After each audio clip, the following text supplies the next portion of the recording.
UB40 Music. I really do love your work that you've done on Scientology and am somewhat heartbroken that you grew up in the cult. I do have a question though. I know you think critically about religion and cults all the time. I personally think all religions are man-made and do nothing but harm and cause division among nations. But do you think critically about some of the science theories that have been put forward by scientists which have established themselves as fact even though they are still just theories, like gravity, evolution/biology, string theory, and others as examples? Oh, you bet I do. And I want to be really clear about this because some people have accused me of making science a religion and I worship at the altar of science and this kind of thing. No, come on guys, I'm not that dumb. I didn't go from one cult to another, okay? I took great pains to not do that. I have a very critical eye towards science and the practice of science. When I'm pushing science or rationality or critical thinking on my channel, I'm pushing that from a theoretical level, from a level of guidelines and rules and ways of looking at things or ways of measuring things. I'm not looking at it from the viewpoint of science is some, doesn't make mistakes, is perfect, is a flawless system. I mean, give me a break. Human beings are executing science. So there are going to be every problem that you ever have with human beings is going to exist in the world of science, and they do. There is egotism, there is corruption, there are people who lie about the results of their experiments or their studies. There are people who misinterpret the measuring or the work that they do, and they make honest mistakes too, and they come to faulty conclusions. Every day that happens. So I have no idea at all that science is some, altar to worship at, or that it is infallible. There are no absolutes when it comes to this stuff.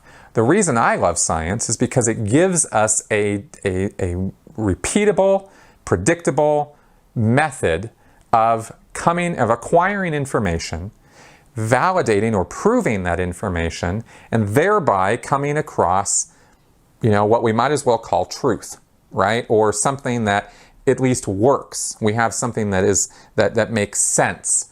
Now, it only takes one exception to disprove a theory.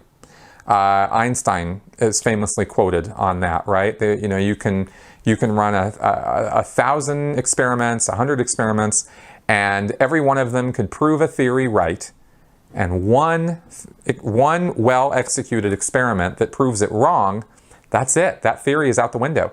It's done. And we're not going to talk about it anymore. And we're now going to move on to some other theory. We're going to have to come up with something else. And that has happened over and over and over and over and over again in science. And that's why I like science so much, because it's willing to accept that mistakes are not only happen, but they're a usual part of the process, and they are folded into the scientific method and taken account of so that you can come up with better theories and better results and better ideas. And that's what we've done. Gravity is a very malleable idea right now. I mean, last year we were learning about gravity waves. The first time I was ever reading about that. I found it fascinating. It took them 100 years to figure out some experiments that would actually show whether gravity waves were a thing or not. Sometimes it takes time to figure this stuff out and figure out how do you go about trying to prove these things.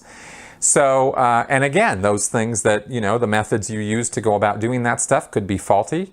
And so, that's why the peer review process, when executed properly, is such a brilliant idea, right? When it's executed badly, when there are vested interests, when there's money on the line, when there's, these kind of problems, then, again, corruption and lies and deceit and all kinds of nonsense enter into the subject. And that throws a lot of doubt into certain scientific principles, let's say. And that's just, again, kind of part of the process, right? And ego and that sort of thing plays into it too. There's this saying that you kind of have to, wait for the latest authority to die. I forgot what the saying is, but basically it's that, you get authorities in a field like science, some science, any science, medicine, physics, geology, whatever. And people being people and, going into the pack, leader follower mentality will start, pushing a particular person's ideas, and it becomes a war of personalities, and then a new person comes along with new ideas, but if they don't match up with that guy's ideas, then they're all wrong automatically.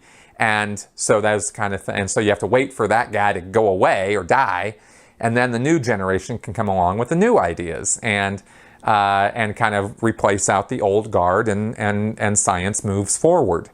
And I wish it didn't, I wish humans didn't have egos. I wish it wasn't that way, but it is, and so we have all the foibles and fallibilities of that. So anyway, I think I made the point.